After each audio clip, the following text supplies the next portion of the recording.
Okay, so first is eto yung mga tools, guys. Yung mga tools naman, meron naman yang mga shortcuts. Ayan. So, yung ituturo ko lang naman is yung mga common na ginagamit namin palagi. And pwede nyo naman matutunan yung iba, guys, sa manual natin. So, first is hand tool. Yan po yung pag-move ng image. Okay, next is zoom in, zoom out. Uh, Nasa sa ano lang po yan, nasa mouse wheel. Okay, scroll lang po kayo kung gusto nyo mapalapit sa image. Or kung mapalayo naman, zoom out lang po kayo, scroll out. Okay, next is select tool. So, maraming gamit yung select tool, guys. So, first, draw muna tayo ng box kasi hindi natin magagamit yung select tool pag walang label yung mapa natin or yung task natin mismo. So, yung gagawin, first na gamit ng select tool is, yun nga, pang select. Select tool siya eh. So, letter A muna, kasi pag naka-W tayo, or hand tool, hindi natin siya ma-select or makiklik. So, letter A, para maklik natin siya. Ayan. So, another usage of select tool is pang resize or pang push and pull siya ng mismong guhit. So, yung guhit na to guys, yan. So, pwede din natin i-move or steady click. Okay, steady click para ma-move natin sa position. Okay, sa iba't ibang posisyon. So, next is select para ma-delete din natin. So, shortcut for delete is letter B. Ayan guys, as you can see, merong letter B na naka-parentheses. So, yan yung mga shortcut ng mga tools natin. Okay, so, next. Ano tayo guys, proceed tayo sa mga drawing tools, which is draw, S, F, arc, which is G, circle, perfect circle, 7, and lastly, rectangle. So, box lang siya.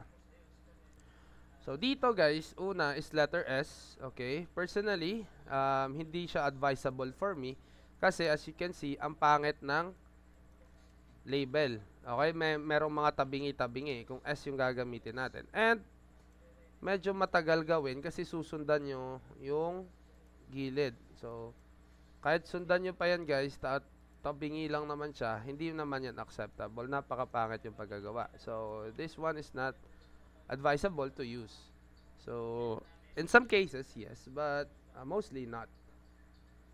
Okay, next is right angle or F. So, F lang natin. So, gawa tayo ng line. So, click, click. Hover technique tawag dito guys. Then, talon na agad. Kasi, kaya mostly ginagamit namin to. Okay, kasi meron siyang angle. Okay, so, sir, hindi siya open. Or, sir, paano to pag nagkamali nga pala ng pindot?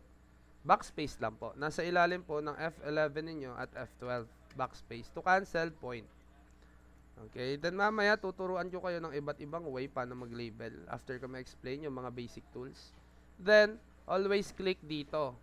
Okay? Always click dito. Kasi, pag hindi kayo nag-click dyan at dito kayo nag-click, tapos mag-click pa kayo dito and space, magkaka-error kayo guys. Invalid geometry. So, zoom out lang ng konti. Ayan. So, meron kayong sobra. So, you have two options to fix this. First is, select muna letter A.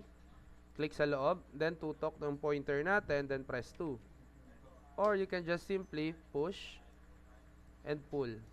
Okay? So, sir, andyan pa din kahit anong pindot namin. Sa pag-check kung meron pang error, Control T lang. Ayan. So, wala na siyang error. Okay? Next is, for example, meron tayong arc dito. Yung building, imagine na lang natin. So, arc, letter G, then hatak pataas and space. Then, highlight. Since dalawang bahay siya, meron tayong tinatawag na tool para i-merge yung dalawang bahay into one. So, highlight lang natin. So, sa pag-highlight guys, select. Dapat naka-select tool kayo palagi para ma-highlight siya. Then, press V. Victory. Eto siya, union. Okay? So, gusto naman ng perfect circle, number 7 lang. Yan. And lastly, box, which is rectangle. Kagaya nito, box lang to eh. Yan.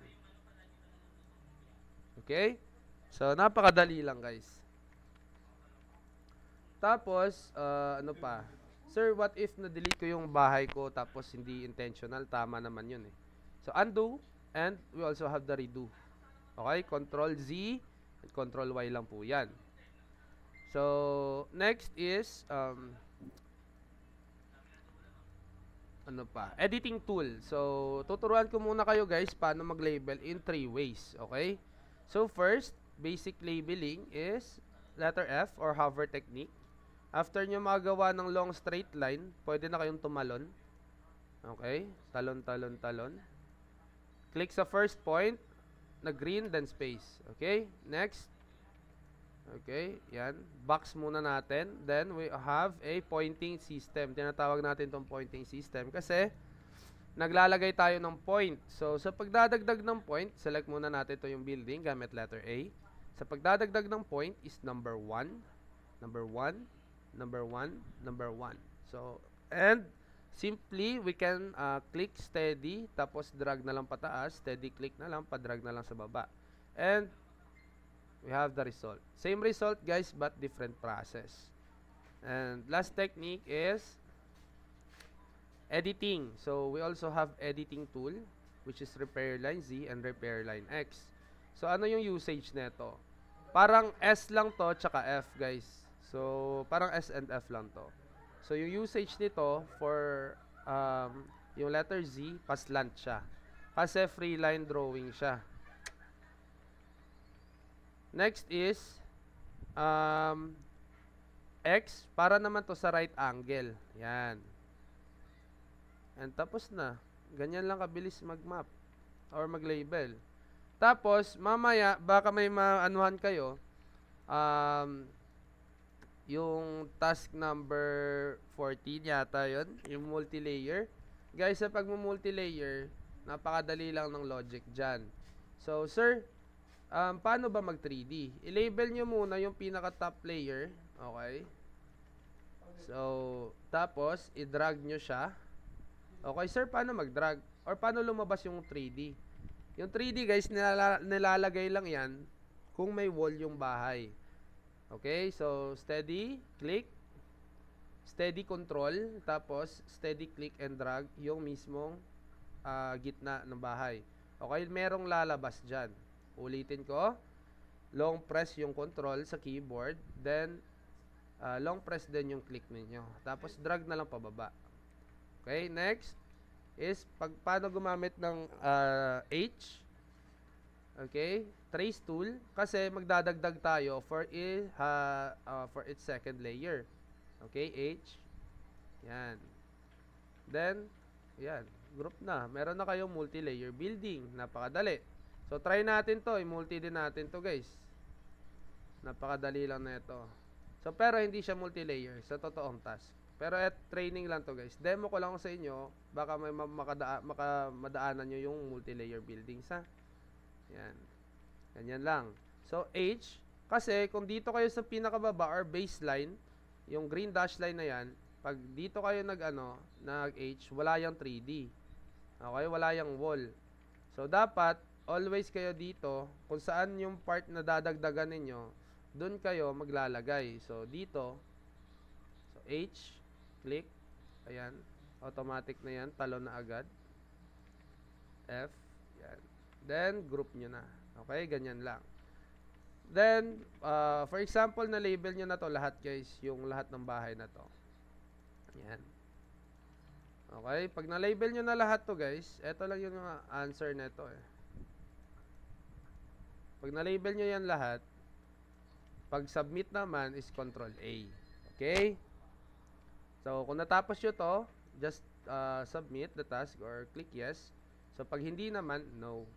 Okay? So, yun lang. Napakadali lang, guys.